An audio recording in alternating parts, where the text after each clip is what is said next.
ensemble. Merci d'être fidèles. Que Dieu vous bénisse où que vous soyez. Père éternel, je te recommence ce moment de tes mains. Parle-nous, Père. Parle-nous, parle à tes enfants, parle à moi aussi, ton serviteur, parce que la parole qui sortira aujourd'hui puisse nous accorder la délivrance totale. Au nom de Jésus, Amen.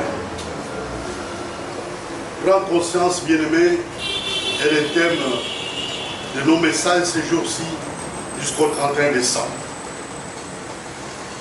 Je vais dire la parole de Dieu dans Ephésiens chapitre 1, le verset 22 à 23.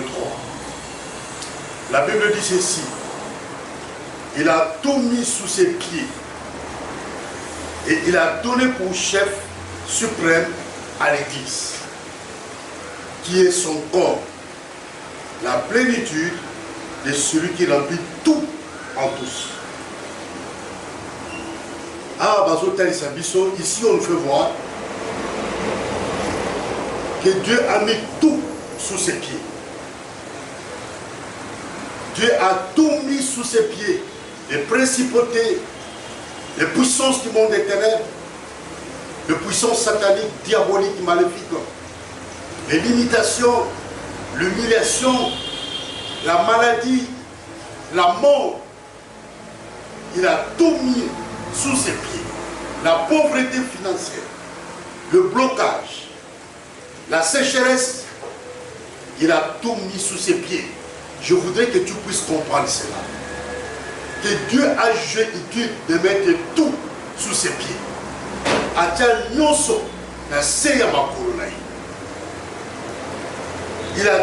Il a donné pour chef suprême à l'Église.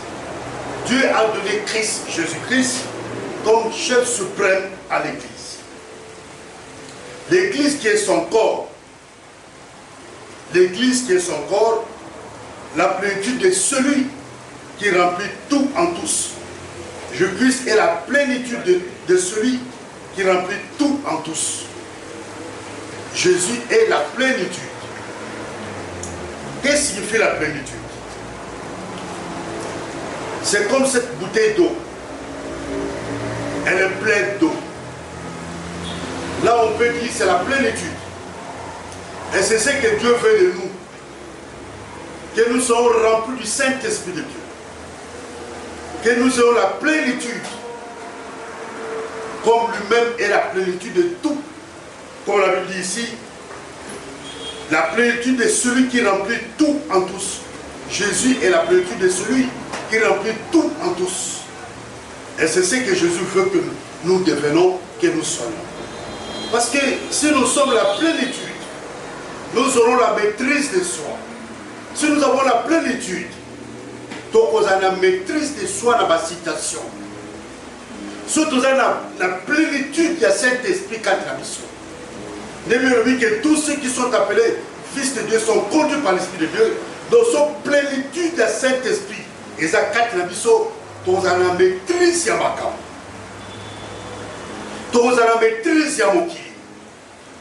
Donc on maîtrise la souffrance. Parce que nous avons en nous la plénitude. Et le quoi nous avons la plénitude, et l'eau moko et kobam sabi sauter. Qu'est-ce qu'Éphésiens 3,19 dit? Éphésiens 3,19 dit ceci. Et connaître l'amour de Christ qui surpasse toute connaissance, en sorte que vous soyez remplis jusqu'à toute la plénitude de Dieu. Abazoni sous plénitude. Oui, vous allez remplir la plénitude. Donc la bouteille d'eau. C'est ça qu'on appelle la plénitude. Mais ceux qui ont vidé la bouteille d'eau, la moitié. Et ça sous plénitude. Ceux qui quittent le niveau haut, et ça sous plénitude. Donc ceux qui quittent présent, ils ont la bouteille de la plénitude. Et ça c'est la plénitude. Et ça m'a dit tous à la carte plénitude. Mais ceux qui parlent comme le niveau à la moitié, ils ont sous plénitude. Et c'est le cas de plusieurs chrétiens. Maïos comme le niveau haut, ce n'est plus la plénitude. Ça dit que cet esprit là Katayo, mais ce n'est plus la plénitude. C'est pourquoi tu te conduis comme ça.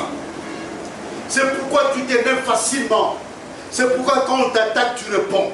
C'est pourquoi quand on te provoque, tu réponds. Parce que tu n'es pas rempli. Tu n'as pas la plénitude. Moutaza la plénitude. Bien aimé, Aza le koula moutou, oyo bien aimé. Azotambola, rempli du Saint-Esprit de Dieu, conduit par le Saint-Esprit de Dieu. Et la bataille, nous, ça correspond de Dieu. Ma koko fingaye, ma koko cholaye, à correspond de Dieu. Et au que nous sommes chrétiens. Un chrétien, oyo, aza brisé, aza chrétien, le kola ko akufi. Akufi na nenga mokili. Mais azo vivre na nenga nzambe. Na nenga mokili makamokili okufi. Et muta kufi na nenga mokili. Ça veut dire qu'aza chrétien, il est mort na nenga mokili. Il est mort charnellement, Moussouni. Donc, à sacrifier Moussouni, à sacrifier Totonaï. Et ce n'est plus la chair qui parle. Beaucoup d'entre nous sommes dans les églises, mais c'est la chair qui parle. Beaucoup de pasteurs, quand ils se tiennent devant la chair, ce n'est pas l'esprit qui parle. Parce qu'il n'est plus rempli du Saint-Esprit de Dieu. Il n'a plus la plénitude. C'est la chair qui parle. C'est la sagesse humaine qui parle. C'est l'intelligence humaine qui parle. Ça veut dire que Moutaza n'a plénitude à Saint-Esprit de Dieu. Au mieux, on dit que si Christ est à nous, nous devenons une nouvelle créature. C'est-à-dire créature à Karassia Koufi. Vieil homme à Koufi. Ce qu'on vieil homme, Wazaki Katnayo. Tant qu'il y a Koufi, Mouta Kala, ou ya Moukili. Wazaki Kotam sur ma posa Moukili. Ce qui a Koufi réellement, bien aimé dans le Seigneur, tu vas constater en gros que non, il y a solo aux Asunde Mosalakati. Mais ceux qui, par exemple, aux a rempli du Saint-Esprit de Dieu, tu n'as plus la plénitude. Quand on te provoque, quand on t'attaque, quand on t'insulte, toi tu réponds et tu réagis charnellement. Alors que nous devons nous poser la question, est-ce que dans le Seigneur, au Koufa réellement, Tozakarabomo? Parce que Ebembe, Ataba Fidiamo, Ataba Sopé les sols, Ataba manquer l'esprit, Ataba humilier, Ebembe pour le répondre. Et ça, ndenge biso toza bibembe na ndenge mokili. Donc makamokili etali biso sute. Ba place où toza kokende kosepelisa cher eza soit biso te. Donc to sacrifier, to détruire cher. Ça dit que to kufi na ndenge mokili. Ya ozomona Yesu na croix avec ces les deux brigands. Quand ba la brigand liboso ba constater liwa ba monika kufaite ba boukier makolo. Parce qu'il parlait encore. Dans la deuxième brigade, il y a un qui a couché maintenant, il n'y a pas Jésus. Il y a que Jésus a couché déjà. Il a en fait, le professeur aucun de ces zones ne sera brisé et s'accomplit. Et ce jour-là, le professeur et s'accomplit. Pourquoi il est sur ma coloté? Parce que il y a déjà ça. Moutasa koufi na ndenga mokili. Ma misu na ye ekomona sous qui est visible te. Ma toni na ye ekoka susu ma tongi ya bakute akoka su mokili ndenge zotambola te. Pe akorépondre te ndenge mokili zo senga répondre. Bakolo bakaza yuma. Oui, ndima koza yuma. Parfois tu verras que tu es attaqué dans ta chair. Hôtel Moutazo ko attaquer yo, akoki ko attaquer au te. Mais le diable a péché au cas. Nous connaissons là-bas, Joseph. Regarde, approche-toi des gens qui ont réussi avec la Bible la main. Pour ça, le bébé n'a pas réussi dans la vie, dans la Bible, dans la pour ça, le bébé n'a pas conseil dans la pour ça, le bébé n'a pas réussi dans la vie. Au lieu de réussir la vie, comme un réticent, parce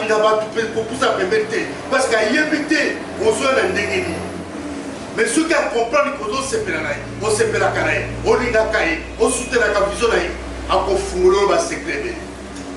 Donc approche-toi de ceux qui ont réussi dans le Seigneur, la Bible la main. Bien-aimé dans le Seigneur, L'homme qui vit est ce qu'il est spirituellement. Nous devons vivre. Azali, oh, azali spirituellement. Ce qui est spirituellement, on a très haut, on a très puissant spirituellement. Au commun, la vie physique, on ressent peut-être que oui, il y a la prospérité, il y a l'abondance, il y a la richesse. Vie est la katakimia, ça va se prendre. Parce que tout se passe dans le monde spirituel. Ce qui est spirituellement, on comprend les bitumba, on reçoit les bitumba spirituellement, bien mettre dans le Seigneur. On comprend physiquement, matériellement, on comprend bien. Oh! Totangi rapidement, Genèse 15, verset 13 à 14. Et l'Éternel dit à Abraham, sache que tes descendants seront étrangers dans un pays qui ne sera point à eux. Ils y seront asservis et on les opprimera pendant 40 ans. Pendant 400 ans. Pardon, pendant 400 ans. Mais je jugerai la nation à laquelle ils seront asservis. Et ils sortiront ensuite avec des grandes richesses. Aux autres, Zambazo van Abraham, Moïse dans la botalité.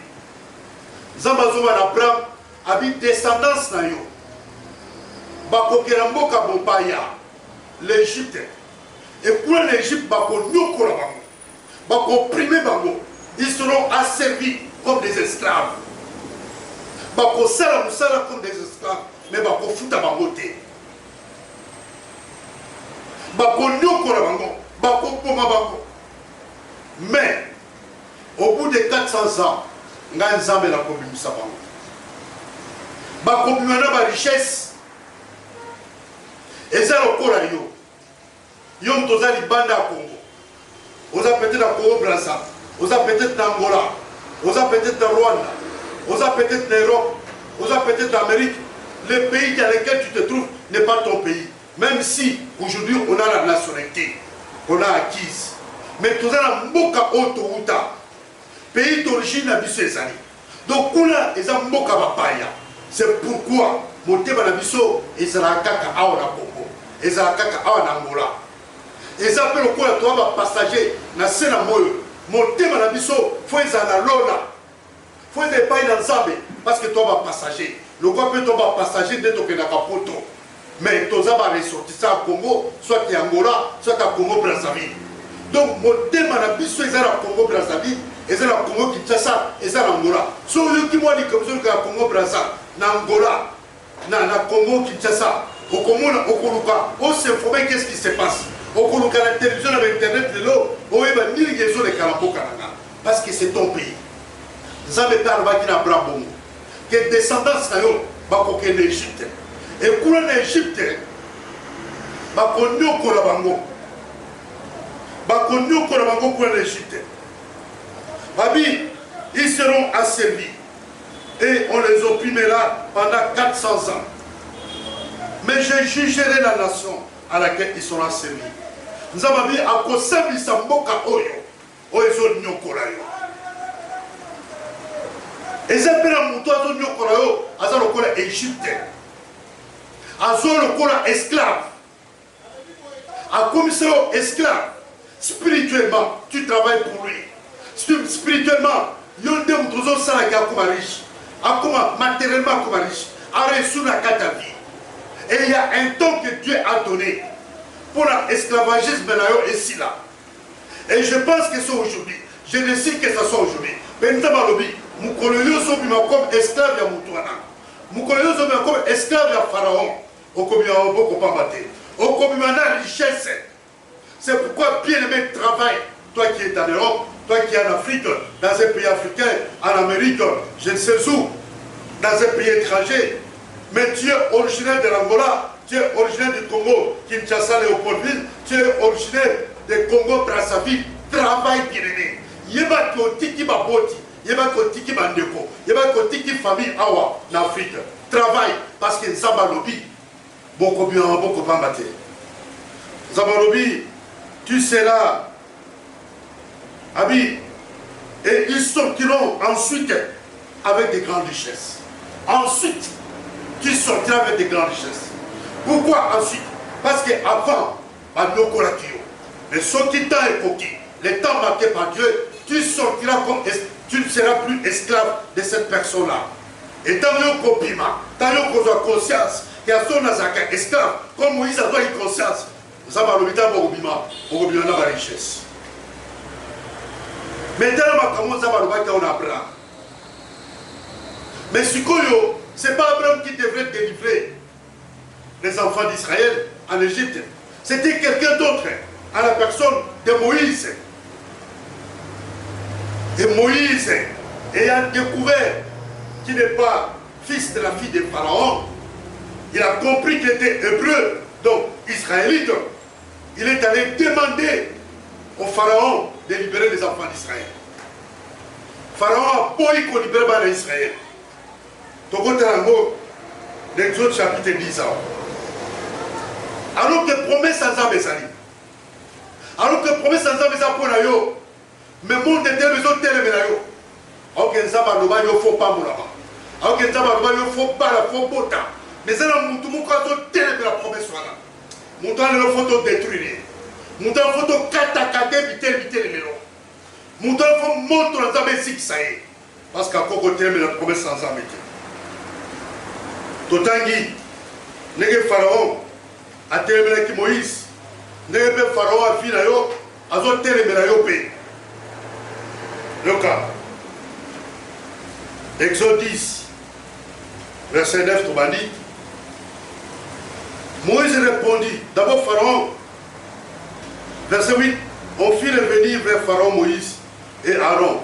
Allez, dit-il, servez l'Éternel, votre Dieu. Pharaon Azoloba. Qui sont ceux qui iront? Qui sont ceux qui iront? Moïse répondit au verset 9. Nous sommes dans Exode 10, verset 8 à 9. Moïse répondit au verset 9. Nous irons avec nos enfants et nos vieillards, avec nos fils et nos filles, avec nos brebis et nos bœufs. Car c'est pour nous une fête en holocauste de l'Éternel. Oh, Moïse, Pharaon a repris là-bas l'Israël. Bon piment, bon kédé, bon que le service nous a mis. Mais, bon côté ka bibouélé, ma mémé, ma ngombe, ma soso, ma bata, ma pigeon, élevage d'abino, et kotika. Moïse a dit jamais. Bien mettre la terre bien. Ok, ça va nous Abraham. Dans Genèse 15, verset 13 à 14. Que l'ibota na yo, descendants na yo, bako en Égypte, bako nyo kolomon pendant 400 ans. Mais au bout de 400 ans, bako bima, avec des grandes richesses. C'était une prophétie, une parole de Dieu. Et Moïse t'a comprendre parole là, à 400 ans écoute. Pardon. Et c'est que le tobima. Bien mesdames et seigneurs, Moïse a dit sa pharaon, todo bima.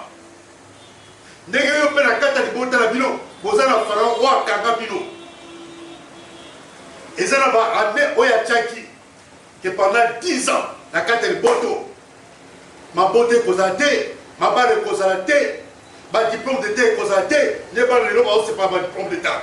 Ma diplôme universitaire de causalité. Il y a un moment où mon compétence si sa classe, pas à Koufi. Pourquoi? Parce que Pharaon a déboté la bina décidé n'a pas de Oasana Satan, qui est la carte de Bota intellectuel à communauté. Licencié à communauté, médecin à communauté, architecte à communauté. La carte de Bota, moi si mon côté à Kobana. Moi si mon côté à Kobota. Bali bata si ma classe à cause de la santé, à cause de la kaka soba, ma soba. Mais bali na bango bazo réussir. Mais pas la bande de Korobo, bazo résulté. Pourquoi? Parce qu'il y a signé un partenariat. Il y a caca, il faut réussir. Moïse a compris d'abord, Moïse a question la permission à non. Tant est coquille, et c'est que Dobima. Ma soeur, mon frère, tant est coquille, et c'est que la situation là. Et c'est que la situation au Bachayo, au Bachabino, tant est coquille. Il est presque temps. Et c'est que Bobima. Bisiko Bachakibino, Bisiko Bombabino, Naboloko Bachabino, et c'est que Bobima bien aimé. Pharaon zo boya. Abi boko bino tout. Mais bibone la bino bangobe ba me ba kotika. Moïse abi jamais. Atali nzaka ya ngombe ya soso e kotika la te. Yo peta ozo bima na boloko ba chayo.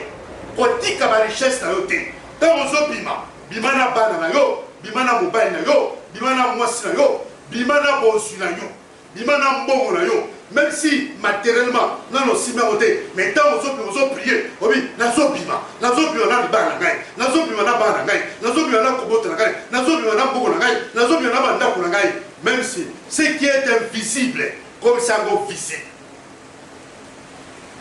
Oh, bien-aimé dans le Seigneur, voilà ce que je voulais vous dire. Bien-aimé dans le Seigneur, nous continuons notre parole. Nous continuons notre parole. Bien-aimé dans le Seigneur.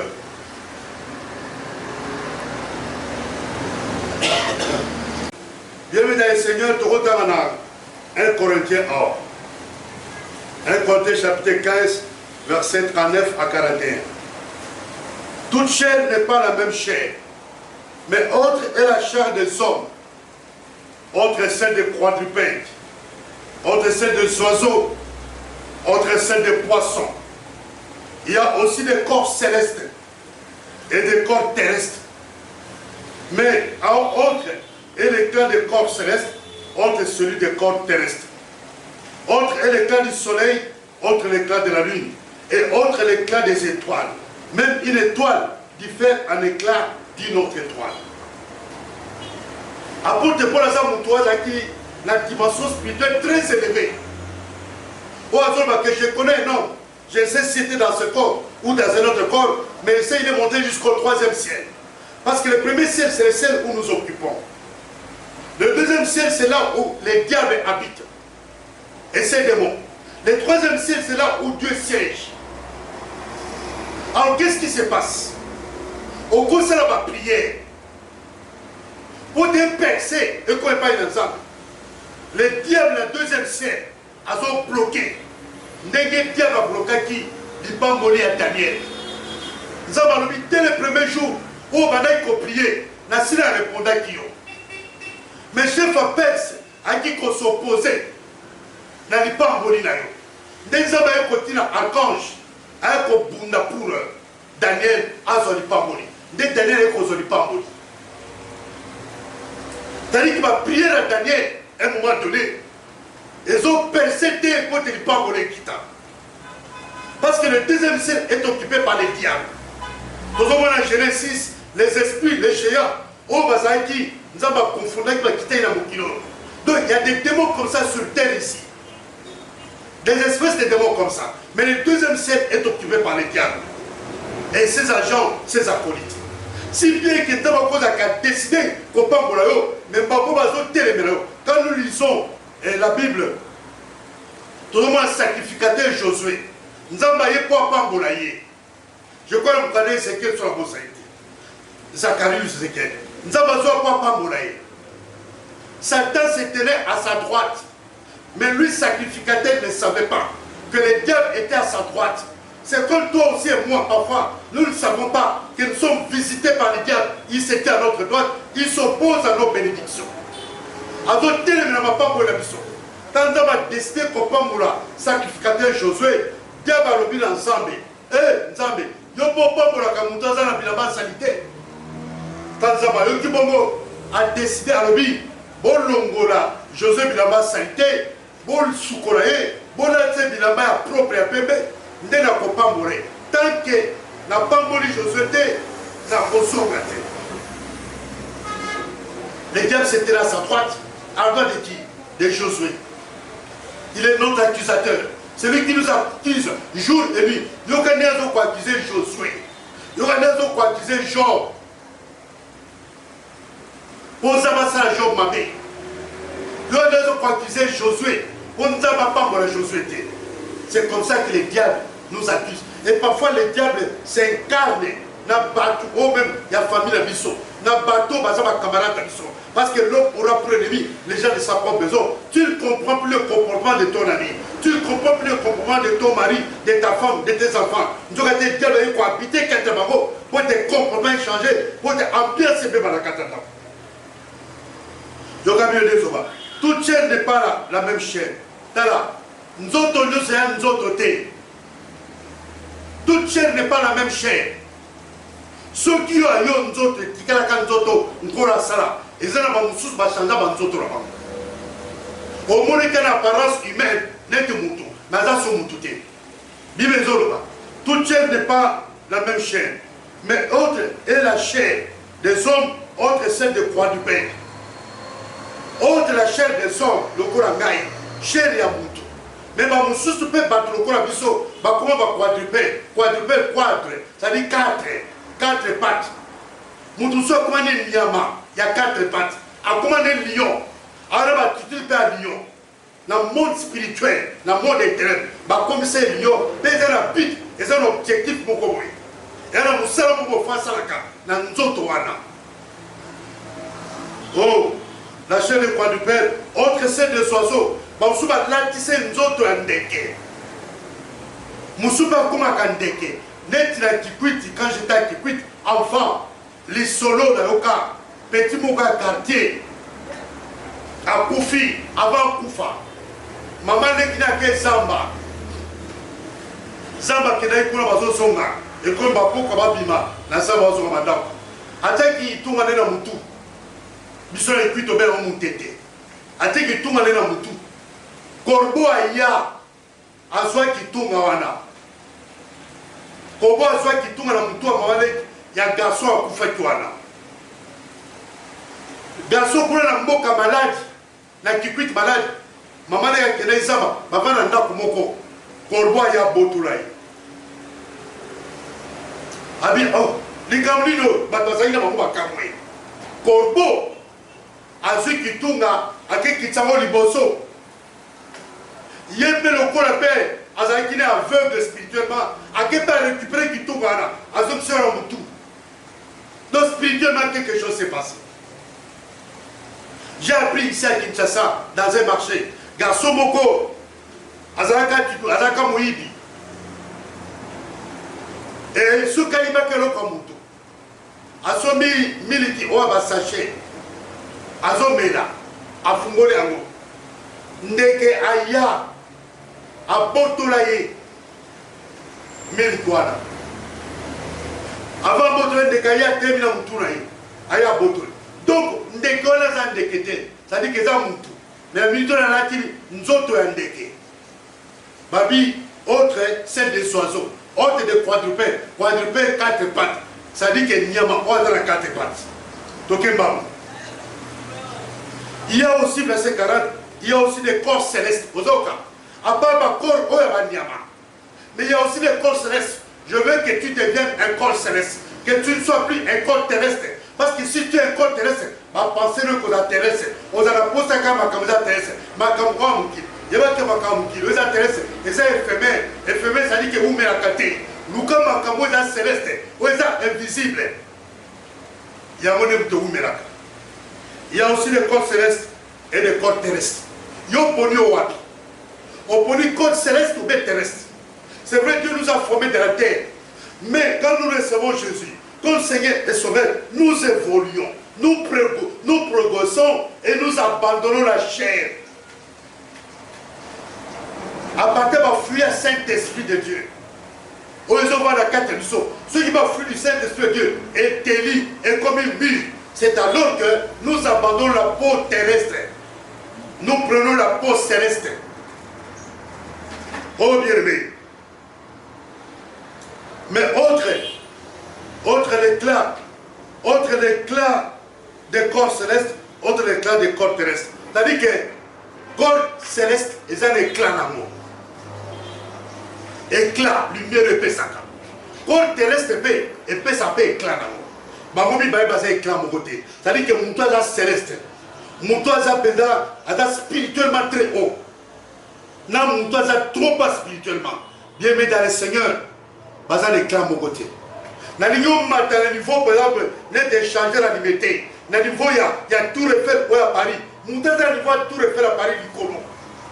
Azumura Makambu, tout le monde à Paris. Azumura arrondissement, tout à Paris. Mon toit est le collège changé. Il y a Kishasa liberté. Azumura aéroport. Azumura Kitamo. Azumura Mongalema. Azumura. Ça dit que Azumura Fimoka Musika. Spirituellement, ce qu'on m'a dit. N'a pas prié son matin à niveau échangé. N'a pas prié son matin à niveau. Il y a tout refait. Ça dit que Bakoussou a Tikali au bas de l'échelle. A Tikali n'a c'est. Dans le premier niveau, beaucoup de différents dans éclat n'a un bango et cause différent. Vous n'aurez pas le même éclat. Vous n'aurez pas le même éclat parce que vous êtes spirituellement très haut. Vous avez éclat. Éclat terrestre. Et Moutaza terrestre, Aza Moutoyo, Makamike, Anana Makamike trop. Parce qu'Aza terrestre. Et ça Makamuna Bango Yangwana. Makamamukina Bango Yangwana. Mais Moutaza céleste, Ata Yoki, Akolanda Landate. Parce que nous tout le tournapé, Nakolanda Landate, on crée un problème au Moko. On crée un mur, on crée un mur. Oh!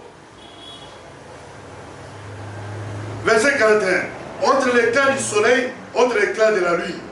Donc, soleil est un éclat en haut, lune est un éclat en haut, et entre l'éclat des étoiles. Étoile est un éclat en haut. On dit, soleil est un éclat en haut, lune est un éclat en haut, étoile est un éclat en haut. Bah, écoute pas. Même les étoiles, oh, que Dieu soit béni. Même une étoile diffère un éclat d'une autre étoile. Même étoile est différente d'un éclat d'une étoile. Même une étoile, l'étoile mi bali baza l'éclat mon côté. Chaque étoile a un éclat là. Donc vous avez une étoile, ils sont tous dans quatre églises, dans quatre familles, mais tous ont même éclaté. Tous ont une étoile bien sûr, tous ont même éclaté. Yomo koyebi, sauter du colo, minga en Afrique, sauter du colo mingi au Komora, quand nous sommes à Makasi, nous sommes à Makasi, au Komora une étoile du colo, chaque étoile est la même éclate. Yo pour déclarer. Yo pour yoza étoile libre. Oza étoile où il peut ça éclaire mon quai. To oza étoile peut ça éclaire ma casse. Voilà bien aimé. Je voudrais te dire que oh, quand on est nul spirituellement, on ne peut pas percer. Quand on est nul spirituellement, on ne peut pas percer. Si vous êtes nul spirituellement, vous avez envie de faire ma caste, l'évangile, la sanctification, la crainte de Dieu, on compense, ok, vous scandez. L'homme qui vit, comme je l'avais dit, est le résultat de ce qu'il est spirituellement. Nous devons vivre à ce résultat. Il y a Oye Azali dans le monde spirituel. Dans le monde spirituel, vous avez ndeke, vous avez lion, vous avez girafe, vous avez gazelle, vous avez crocodile. Ceux qui dans le monde spirituel, dans le monde des ténèbres, la commission de maman comme bien aimé dans le Seigneur, et ça passe pour percer. Il faut dire qu'il y a encore wana, dire qu'il y a d'autres wana. Batebe to temps wana bango bébé. Donc quand tu as bus, taxi bus, ah la ça va taxi. Même la poto quand tu as métro, tram, bus, au côté de avion, azapé à côté na yo, azam mutuka pozo mona, azana, azana suki na mutu, azana bus le kola yo, mais dans le monde spirituel, dans le monde éternel, azar sur mututé. Dans le azar nyama. Dans le azar crocodile, azar hippopotame, azar girafe, azar guépard, azar léopard. Dans le azar tigre. Dans la famille, dans le sous batona, où il y a un chef de famille, il y a des tigre. Tous les chefs de famille, où c'est Tangaka, oh, je suis le chef de la famille. Toute l'identité dans le monde spirituel, à Sarakana. Yopena Nayeba, spirituellement Sarakana. Nous sommes à cause de crapaud. Il y a un bapazaka, la régie, sur Babamonio, Pour respecter, parce que les corodos soit comme place pour Bazali, pas pour se plater. So les corodos en matin à Sani, au Colia sous bilo à Sani Manati. So Mousserekete, so Zaka Mousserekete, Mousserekete ceux qui montent en monnaie à l'Okota Kalibanga, et on t'a souvent l'Okota la Kopé Mabanga. Oza Mousserekete, Oza les corodos, Oza les banki, Oza Nyoka, Moussa Koza Nyoka, Anaba Véné, ceux qui a capté le Ningala, au abomi. Donc, il y a un total yawa. On se base à Bandeke. On se base à Quadrupède. Il y a ma colonie minée. Approche-toi. Approche-toi des gens qui reçoivent dans le Seigneur la Bible. Amen. Pour ça, on peut mettre un bateau. Bazo longa dans le Seigneur. La vie de prière, bazo longa. La Bible dans ma bouche. Bateau va reçu la vie. Bateau n'a pas bon la vie. Ce qu'on va nous donner, n'a pas mouillé. Mais ma bout il va tirer l'héritage. N'a pas mouillé. Dans la prière. Dans la Bible. Il y a toujours la Bible en bas. Mais c'est caillé. Il y a toujours la Bible. Oh. Les épreuves que tu traverses ne peuvent pas être un prétexte pour abandonner la prière. Les épreuves que tu traverses, et qu'on a raison, les épreuves, les épreuves que tu traverses, qu'on a raison pour ta vie de prière. Les épreuves, il y a la vie à mon. Les épreuves sous saison la vie de Bissot, nous avons besoin de matissa Bissot du Colo. Ça dit tous en conscience, tout comprendre que dans les épreuves, sur la louki vide, dans la louki nous avons la prière. Nous avons un coton morangaï, nous avons un copain morangaï, nous avons un coton morangaï. Dieu permet les épreuves dans ma vie pour nous changer d'une plateforme à une autre plateforme. Nous avons permettre les épreuves dans la vie de Bissot pour te changer dans la plateforme, dans la plateforme. Dans un niveau, dans un niveau. Et on doit permettre les épreuves dans la vie de pour passer d'une étape à une autre étape. Les épreuves dans la vie de pour que je passe d'une étape à une autre étape en priant. Dans le ensemble, dans le cadre dans le ensemble, dans une épreuve. Les épreuves, c'est humiliation, douleur, blocage, limitation, pauvreté, et ça c'est épreuve. C'est on commence à la carte à quartier, et ça c'est épreuve. Ce sont des épreuves. Nous avons promettre des épreuves pour que je passe d'une étape à une autre étape. Il y a des épreuves qui arrivent dans ma vie, je voudrais te dire. Il y a des épreuves qui arrivent dans ta vie, bien-aimé, pour que tu prennes conscience, pour que tu passes d'une étape à une autre.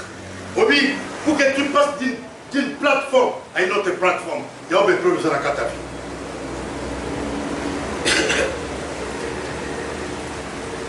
Joseph, David ont remporté des épreuves dans leur vie. Mais ils n'ont pas abandonné. Monde spirituellement prend conscience. Dans le niveau matin, au point de niveau, il y a tout refait. On a le sommet. Si on a le sommet, il y a tout refait. On comprend ma passion ou ta kawan. Dans le niveau spirituel, il y a tout refait comme ta physique. Pendant que la Paris, il y a tout refait. Si on a comme le souka, on n'a pas papa, c'est les autres mata spirituellement. Quand on prie, on dit que nous avons prié, nous avons tout refait. Mais là, comme le deuxième niveau, tout refait. Là, comme le quatrième niveau, là, comme l'étage à soukaté, dans le étage à souka, au fur et à mesure, on mata. Au comme le premier niveau, on va dire comment le mois clair. Au comme le deuxième niveau, tout refait. On va dire comment, nous avons que c'est la cabouille. Eh, Zambé, nous avons pas si c'est la cabouille. Et où tu as la place, au fur et à mesure, on mata. Au comme le cinquième niveau, au comme le dixième niveau. Mais comment vous avez comment on a été dans le premier niveau, dans les rez-de-chaussée, sauf comme le dixième niveau, spirituellement, au commun amour. Soit matin tout refait spirituellement, soit matin changé spirituellement, au commun à sommet. Bien aimé, nous avons encore sommet à sommet. Nous avons encore sommet à l'icolo. Joseph n'a pas Joseph, mais preuve comme il qui est. Ma propre déconaillé, alors qu'à l'autre qui n'entend que yé étoile naillé, tout dans le milieu, bande de collègues, d'autres étoiles, bateau fou comme soleil, papa, lune, maman, bateau fou comme n'a pas gerbe, matiti, yéli, gerbe de la carte, bateau fou comme bien aimé, mais il n'a pas abandonné, ma boîte qui a carte de boulot, ma salle, ma tanga, le kouta, ma cosa, papa, qui a couffa. Batéki l'Égypte, l'Égypte a commis quoi? Problème, épreuve. Mais il n'a pas abandonné Dieu. Pourquoi toi tu abandonnes? Les épreuves ne doivent pas être un prétexte pour que tu abandonnes la prière, pour que tu ne gênes plus. Oh, mais preuve de Kébélé, vie chrétienne, et à Kapassi, dans les années de Seigneur, non, bien-aimé. Ma conseil Joseph, ma camarade Potiphar, moi c'est Potiphar. Ma conseil de la prison, à partir de la prison, à expliquer une autre. Dans la prison, ma côté Kayo, mais ma côté Kayo, 2 ans 4 notés. 2 ans 4 à Joseph, il y a Kolo Tabandoto, ma téka qui a monté. La 4 à prison, à l'autre Doto, à expliquer une chanson, à un compliment. Moussouba Bomi a dit, yo Bomayo, yo Bobima, et puis on vous a élevé. Et comme ça, mais bon, père de la prison, Bobo Sangate. Ceux qui peuvent obéir la prison, Bobo Samuta sur la prison. Prison spirituelle, je veux dire. Et la même prison, quoi, Makara. Vous avez reconnaissant. Daniel la Kataliboulou avec les lions, la Kataliboulou, quelle épreuve bien aimé. Il y a que les lions allaient à Kamoussouni, à Melaka Matila.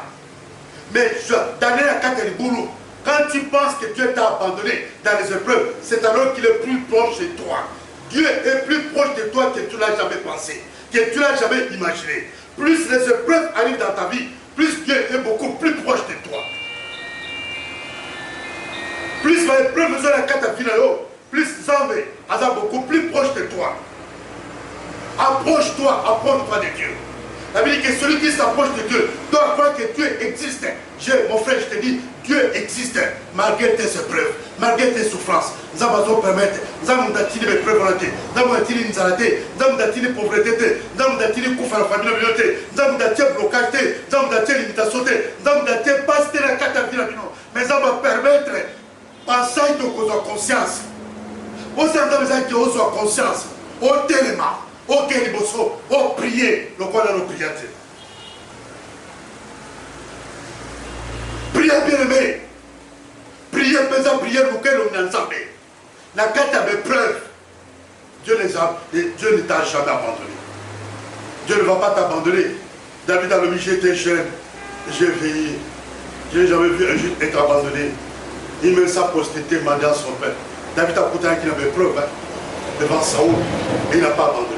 Bien-aimé dans le Seigneur, je voudrais que tu comprennes quelque chose, que tu puisses prendre conscience. Prends conscience, bien-aimé, tu dis que mes preuves que ils ont commis là, et ça peut être ça, ils ont élevé. Quand ils ont quoi là, sauter à son azam pour ça, l'anzam à son, au combo, la macamo, au coxama. Mes preuves ils ont commis dans la vie, ce n'est pas les commis dans la vie. Pour ça, comment tu commis dans la vie, ça va pousser, au luka et l'onginaye, luka et l'onginaye. Zaba kopesa yo ozala moposa. Zaba kopesa posa akokoksa posa motema na yo. Mais si seulement si tu pries, prie bien aimé, prie. Bon de la bien aimé. Bon de la bien aimé. Biso to sur ça mais on anda continuer comme on est. Bon de la belle preuve. Bien aimé, ils ont raison de ils ont prétexté au Kimanzal. Ils ont abandonné ça. Que mon Dieu vous bénisse pour que vous soyez. C'était votre pasteur, le pasteur Innocent Massoua. Que mon Dieu vous bénisse. Vous voulez prendre contact avec l'homme de Dieu, le pasteur de ça que je suis. Mon numéro c'est le 081 311 45 06. Bye bye. À la prochaine occasion. Merci. Au revoir.